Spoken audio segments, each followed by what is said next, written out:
Councilmember Silverman, and all the members of the District of Columbia Committee on Judiciary and Public Safety. Thank you for this opportunity to testify. My name is Gary Hill, and I serve as Bishop and Overseer of Exodus Covenant Ministries. I am the founder and Executive Director of Exodus Treatment Center, Incorporated. I am currently a Commissioner for the Office of the Deputy Mayor for Education.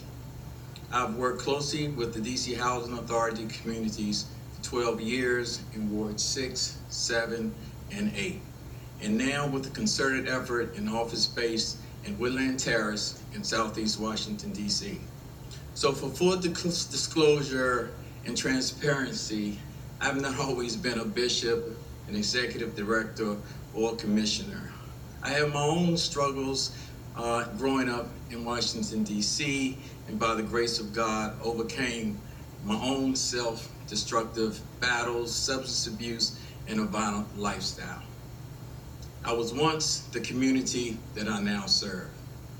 With regards to the ONE's office, and for the last 4 years, we've been working alongside with them, with their outreach team, to assist residents in our community who are having challenges obtaining employment, safety, and intra-community retaliation, educational deficits, and housing. When the Pathways program was created, Exodus began collaborating by referring youth who were involved in our carpentry pre-apprentice programs. The Pathway program offered the young men ages 18 to 24 an opportunity to set and achieve their goals. Prior to participating in this program, these young men were at risk of succumbing to the violence and crime in our neighborhoods, simply because they did not have any positive outlets or opportunities available to them in their communities. Participation in the PATH allowed them to leave their neighborhoods, engage in workforce development, learn about teamwork, work with young men from other neighborhoods, and learn to support each other rather than take and partake in self-destructive behaviors. They looked forward to leaving the community and had the confidence to do so. They developed hope, trust, and were able to set long-term goals rather than living only in the present moment and in fear. Positive thinking guided their ways, along with the support of the Pathway staff and other service providers. During the first 3 Pathway cohorts, 10 individuals from the Woodland community graduated from the ONES program. This was a perfect example, we felt, as how the government, nonprofit, faith-based organizations, and other stakeholders should work together.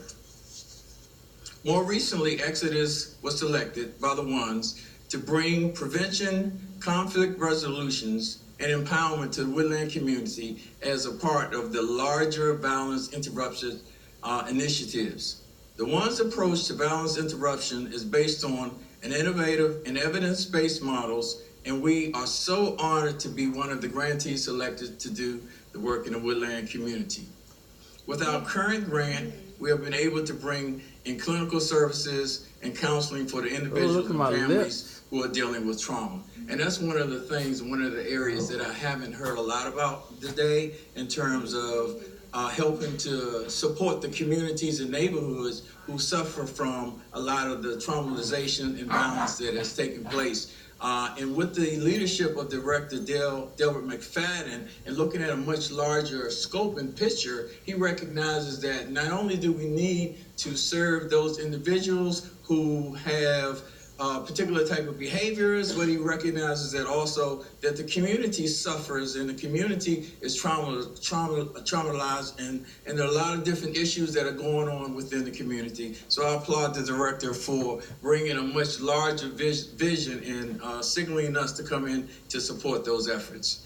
We will be working to ensure that community members are aware of the violence interruption efforts, willing to collaborate and engage, and really targeting the individuals and families who need the most support and attention. The ONES office has also ensured that there will be close collaboration between various service partners, which will be key to ensuring we all meet the needs of the residents. prevent duplication of efforts, and allow each partner to focus on what they do best. And in closing, we appreciate the One's Office for their vision and commitment to communities such as Woodland that have been riddled many years for crimes. It is now a fact of life, the norm, and expectancy for the younger generation. To truly interrupt this status quo, our communities need long-term investments in order to plan for long-term investments and collaborations, and to be able to promise to community members that the support we offer will be sustained. We cannot offer another broken promise for their lives. We hope that this funding proposal for the One's Office will be generously allocated and that it will take a long-term approach for addressing issues that are interesting our community. Again, thank you for an opportunity to testify, and I'm happy to answer any questions you may have. Thank you very much.